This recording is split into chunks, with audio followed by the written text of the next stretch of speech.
The missus told me to shave for this. I just don't know whether I'm ready for this. It's gone. Where?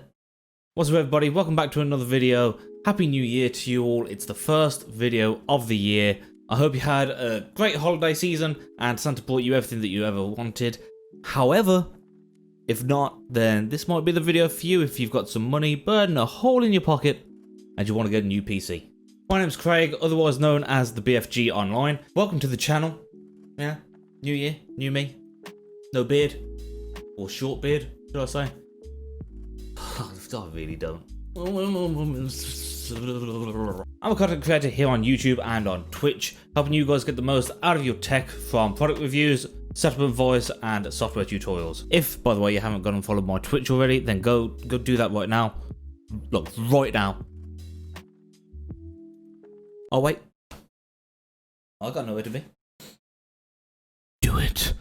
We've recently started having some community nights where we all log in, play some games with everyone in chat, and they've been a real blast, so link for that will be on screen and down in the description below.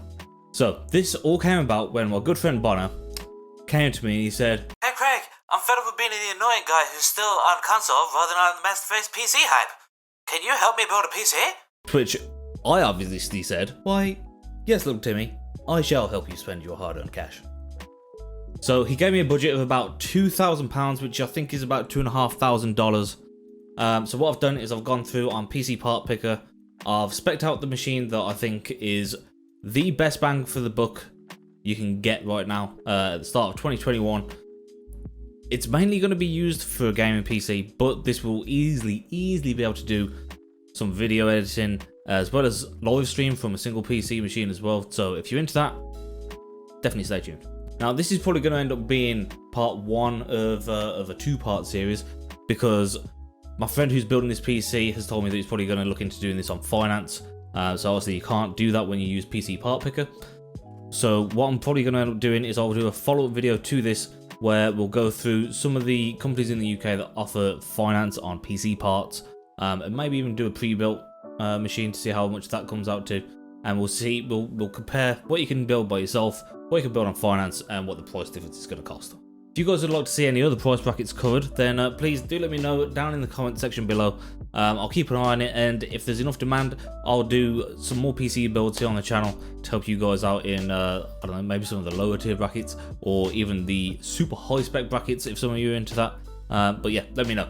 Anyway, let's get straight into the build, alright? Okay, so here we are on PC Part Picker. If you are looking to build a PC, buy all the parts individually, I'd highly recommend using this site. It's a super useful tool. They basically do all the browsing for you throughout all the different retailers within your region, finding the best price and making sure that all of it is compatible with each other, with a few minor details there. You know, obviously they haven't got all the case measurements and stuff, so do make sure that your graphics card still fit and all that kind of things. But as you can see, the build that I've come up with here comes to £2,017.21. So just a little bit over budget. I don't think it's going to be too much of a problem, seems though that includes all of the shipping costs when using all of these different companies that all the parts are going to be coming from. And, you know, it falls within 1% tolerance. So how good do you want it to be? Starting off then, we've got the Ryzen 7 5800X. This is an 8-core 16-thread processor from AMD. It's the brand new lineup, and right now it's kind of this, what I would say is the sweet spot when it comes to both gaming and being able to multitask at the same time. You know, there's not many games out there that take advantage of multi-core, especially 8 to 16 thread multi-core. However, seeing things like Microsoft Flight Simulator and Cyberpunk 2077 come out, they take advantage of quite a few of your CPU cores. So moving further into the future, I'm kind of predicting that a lot more games will focus more on what your CPU can do as well as what your GPU can do. So it now might be the time to start looking into those processors that are pushing the bounds in terms of core count. The 5800X then also has a 4.7 GHz boost clock. That's a single core boost clock, which again is important when you're playing your games. As I said, a lot of them only take care of a single core, and the higher you can get that core, the more frames it can pull through from your GPU, and you'll have just a better, less choppy experience. We're then going to be pairing this with the Cooler Master Hyper 212 CPU cooler, purely because it's cheap and cheerful. It'll get the job done. We're not going to be doing any overclocking on this machine, and the 5800X doesn't actually come with a cooler as standard. We chose the black edition purely because it looks better, and it was exactly the same price as the normal one. Onto the motherboard then, we've gone with an Asus ROG Strix B550F. We've chosen to go B550 purely because, again, we're not going to be doing any sort of aggressive overclocking, and we're not going to be creating any RAID drives, which I think is one of the only advantages of going X570. So the extra cost of going X570 doesn't really make sense for this build. We have, however, gone for a little bit more of an expensive motherboard purely because we're going down the Wi-Fi route. The person who I'm building this for, they're going to struggle to run a wire to their PC, unfortunately, for at least the foreseeable future. So we've gone for a Wi-Fi board here. If you guys don't need that, then you could probably shave a few pounds, a few dollars off the price of this build by choosing a board that doesn't have Wi-Fi included. PS, if you are going to be doing online gaming, I would always recommend going wired. The latency that you get over Wi-Fi it's just not good for a competitive environment. So if you can get wired, do it. If you can't, Wi-Fi will do. You know, if you get onto Wi-Fi 6 as well, that's even better. I've got a video which I will probably put a link up here somewhere explaining the benefits of Wi-Fi 6, so go check that out if you haven't already. For memory then, we've gone with a 32GB kit from G-Skill, their Trident Z RGB series. RGB, you know, if you're building a gaming rig, you've got to have it. It gives you at least an extra 100 FPS on your game, so make sure you enable your RGB kits. All right. This is a 3600 MHz kit that has been found through a lot of various testing by people like Linus Tech Tips and Steve from Gamers Nexus. That's really the sweet spot in terms of price to performance when it comes down to the AMD Ryzen chipset. Now again, 32GB, it's probably a little bit overkill for a gaming build. However, Microsoft Flight Simulator, again, we'll refer back to that game. It came out last year, and their recommended specs for Microsoft Flight Simulator, it was the first game to ever have a recommended spec of 32GB of RAM. So, you know, changes are coming, guys. 16 gigs, it's just not going to be enough very soon. If you want to do a bit of future proofing, put in the extra, you know, 60 to 80 quid. Get an extra 16GB in there and you'll be done. You'll be fine for the future. Onto the storage side of things then, we have 2 drives in this machine. Both of them are going to be SSD, so there's not going to be any spinning discs. That means even less noise from the machine, which is always a bonus, and super fast load times for both your operating system, your applications, and your games. The first one that we've gone with here is the Samsung 970 Pro. This is a 500GB NVMe drive. So that's going to fit into your M.2 slot, and this thing will pull around 3 to 3,500 megabytes per second in terms of its read and writes. Perfect for a boot drive. You know, keeping it around that 500GB slot for the boot drive, I find is really good in terms of being able to get all your applications on there and not filling it up to the 80% margin that they kind of recommend not to go to on your SSDs.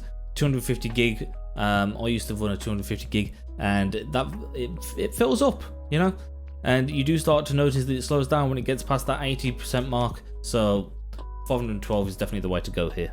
The second drive that we've gone for here is a Crucial MX500. It's a 1TB drive. It's still SSD, as I said, so it's still going to be super fast load times. This is going to be used for games and other mass storage things, so, you know, videos, files, whatever else he wants to put on there. Shouldn't have any problems with it. It reads at about 5 to 550 megabytes per second, which is more than enough in terms of loading your games. The GPU that we've gone for then is an MSI GeForce RTX 3080 Ventus. Wow, that's a mouthful. We've gone for this card because it falls within the price bracket. It's one of the latest cards out. You don't want to be going up to a 3090. It's like double the price. Hopefully, you know, this will last a really long time. The only downside about putting this into this build right now is that availability is a little bit scarce, as anyone who's watching this video probably knows. That goes for both this and the Ryzen 7 that we put into this machine, but hopefully we're crossing our fingers that we can get them. Now, whenever I do a PC build, and I think quite a lot of people go by this rule as well, I always suggest putting in about 30 to 50% of the budget to be sitting within your graphics card if you're building a game machine, that is. That's just so that you get the absolute best FPS performance that you can.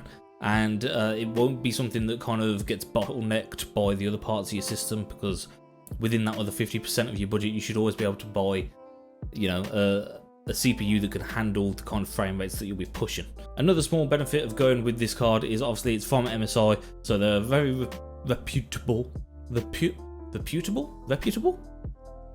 How do you say reputable brand? And obviously that then comes with, you know, manufacturer's warranty and a very small manufacturing overclock, which I'll probably get into tweak, to be honest. All of this then, guys, is going to be going into an MSI MagForce 100R. This is an ATX mid-tower case, so it's got all the right spaces for GPU, PSU, the motherboard. It's got hard drive bays and all that kind of jazz, you know. And obviously it's got some RGB fans on there, which again, it'll add another 100 FPS to this build. So we must be shooting for at least like 400 FPS with the amount of RGB that we've got in this thing right now.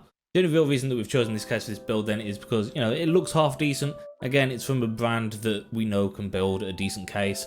It shouldn't really cut our fingers whilst we're working inside of it or anything like that. I didn't want to go too overboard in terms of budget on the case, because I would rather put my budget into performance than looks on any of the builds that I do, unless, you know, I'm talking about a really top tier budget where we go in water cooling and all that kind of stuff, but that's a whole other kettle of fish. The main thing is everything fits. It's fit for purpose. It's not going to be huge like a full tower, and, you know, if he wants to change it, he can, but that's up to him in terms of price then, isn't it? You know. Speaking of power supplies then, we have added the EVGA G3 850 watt power supply here. It's gold certified, fully modular, ATX size. We've gone with this because, you know, it's again from a reputable brand. It's gold certified, so it's going to be nice and efficient. At the moment, you know, it is a little bit pricey at £155. But power supplies are in massive demand at the moment with everyone working from home and so many new builds going on, especially with all the products that have just come out in terms of graphics card and CPUs and whatnot. So unfortunately, you know, normally you would pay about £100 to £120 for something like this, but right now it's sitting at £155, which is a little bit unfortunate. However, I would always suggest putting a little bit more money into your power supply, because, you know, think about it this way. This connects to and powers every single thing in your PC, okay? If this fails and sends out a current spike or a voltage spike or whatever, then there's no telling how much damage it could do to your PC. There really isn't. Okay, just don't cheap out your power supply, okay? Just don't. Please. I'm begging you, okay, please. Just put some money into your power supply. It'll look after your system. A lot of them even come with like 5 to 10 year warranties. Just get a good one. Thank you. And there you have it then, guys. That is my £2,000 builds as of right now for January 2021. This is what I would build in terms of price performance. As I said, there may be a few supply issues in terms of GPU and CPU. However, I would always recommend holding out until supply comes back in stock. Don't just rush because you're too excited to get a game PC. At least try and get the best bang for your buck rather than paying overpriced for something on the second-hand market. You know, there's a lot of scalpers out there at the moment. Please be careful. Don't get scammed. Just hold out. Supply will come. Hopefully, in a few months, everything will settle back down, and we can all get our grubby little hands on some decent tech. You know. If this has been helpful, then please do like the video down below, subscribe to the channel for more content like this, and if you want to see another price bracket build, as I said before, comment down below and I'll see what I can do for you. If you're trying to build out a PC for yourself right now and you want some personal help, please feel free to come on by my Twitch channel. Link will be on screen right now and in the description below. I'm live Mondays, Wednesdays, Fridays and Saturdays. So come on by, I'll happily help you out there. I hope you guys have enjoyed this video and it's helped with some of the decision making for your PC builds. If it has, then why not check out one of the videos over here? They might be helpful to you as well. And if you like the content, again, remember to subscribe right here. But until next time, my dudes, remember, stay safe, stay positive, and be friendly.